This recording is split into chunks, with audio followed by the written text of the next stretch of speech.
Today, we are diving deep into one of the most incredible connections in the human body, the direct line between what's happening in your head and what's happening in your heart. We're going to explore how your thoughts, your stress, and even your personality can literally, physically change the health of your most vital organ. So let's just jump right in with a big question. We spend so much time and energy focusing on the hardware, our diet, cholesterol, our exercise plan. But what if the real problem, the biggest threat, is actually the software, our psychological state? What if it's running a program in the background that's slowly but surely damaging the whole system? That's the idea we're digging into today. First, let's get on the same page about the hardware problem itself. Coronary heart disease, or CHD. It's basically what happens when the arteries supplying your heart with blood get clogged up with plaque. You can think of it like the pipes in your house getting narrower and gunked up over time. This chokes off blood flow, and that starves the heart of the oxygen it needs. This can lead to anything from chest pain to, well, a full-blown heart attack. Okay, so how can our feelings, our thoughts, possibly contribute to that physical plaque buildup? How does the mind actually harm the heart? It's a fascinating question, right? Well, it turns out our mental and emotional states can be incredibly powerful risk factors. It's almost like a malicious bit of code corrupting the system's most basic functions. So the first piece of this whole puzzle is a concept called cardiovascular reactivity. In simple terms, it's just how much your body's engine revs when you're stressed out. For some people, a tense meeting at work causes just a little blip in their heart rate. But for others, it's like they're flooring the gas pedal in neutral, just revving and revving. And the research is crystal clear on this. Having that kind of exaggerated, high-revving response over and over is a huge predictor of future heart disease. Now, this next point is a really, really crucial distinction. We all feel anger. It's a totally normal human emotion. But what the science shows is that it's the outward expression of that anger, what researchers call anger out or just plain hostility, that's most strongly linked to heart problems. So it's not just that you feel it, it's all about how you process it and let it out. The connection gets even more serious when we look at depression. And we're not just talking about feeling sad for a day or two. Clinical depression is now understood to be an independent risk factor for heart disease. And this number, it's just staggering. People with a history of depression have a 4 times higher risk of having a heart attack. Let that sink in. It's a powerful, undeniable signal that our mental and our physical health are one and the same.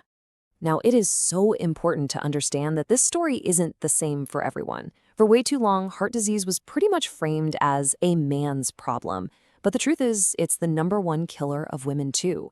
And for women, the risks and even the symptoms can look completely different. You know that classic movie scene heart attack, right? The crushing chest pain, grabbing the arm. But for women, it's often much more subtle. It could be things like a deep, unusual sense of fatigue, shortness of breath, or discomfort in the neck, jaw, or back. And because these aren't the classic signs we all see on TV, they're tragically easy to ignore or just dismiss as something else. And the risk factors themselves are different too. You have the hormonal shifts during menopause, the fact that diabetes can affect women's bodies more severely, and even mental stress seems to hit women's hearts harder. There's even a real condition called broken heart syndrome, a temporary heart failure brought on by extreme emotional stress, and it is far, far more common in women. All right, let's shift gears and zoom in on a specific psychological profile that's been linked to heart issues for a long time, the famous type A personality, and how it directly connects to high blood pressure, also known as hypertension. So what does it actually mean to be type A? We throw that term around a lot. Well, it's really a pattern of behaviors. It's defined by this constant feeling that time is running out, an intense competitiveness, and often this undercurrent of hostility or cynicism. It's more than just being ambitious, it's a persistent, high-pressure way of navigating the world. And this isn't just some vague idea. The data here is incredibly clear. One huge study followed people for 15 years and found that 2 specific type A traits, impatience and hostility, were directly linked to a much, much higher risk of developing high blood pressure. You can see the trend right here. It's obvious. The higher someone scores on these traits, the higher their odds of hypertension down the road. So what's actually happening inside the body? What's the connection? Well, when they're faced with a challenge, type A individuals tend to have a supercharged fight or flight response. Their systems get absolutely flooded with stress hormones like norepinephrine. And doing that over and over and over again for years, that puts a tremendous amount of wear and tear on the entire cardiovascular system. And here is the proof, right here in this experiment. They had 2 groups of people compete to solve a puzzle. And look what happened. The type A group's levels of stress hormones just shot through the roof compared to the more relaxed type B group. Their bodies were literally working in overdrive, reacting with so much more force to the exact same stressful situation. Okay, so we've looked at the bugs in the software, all the psychological things that can damage our heart's hardware. And I know it might sound a little bleak, but here's the best part of the story. We can absolutely perform system maintenance. The power to protect our hearts is very, very much in our own hands. These 4 steps are pretty much the ultimate user manual for your heart.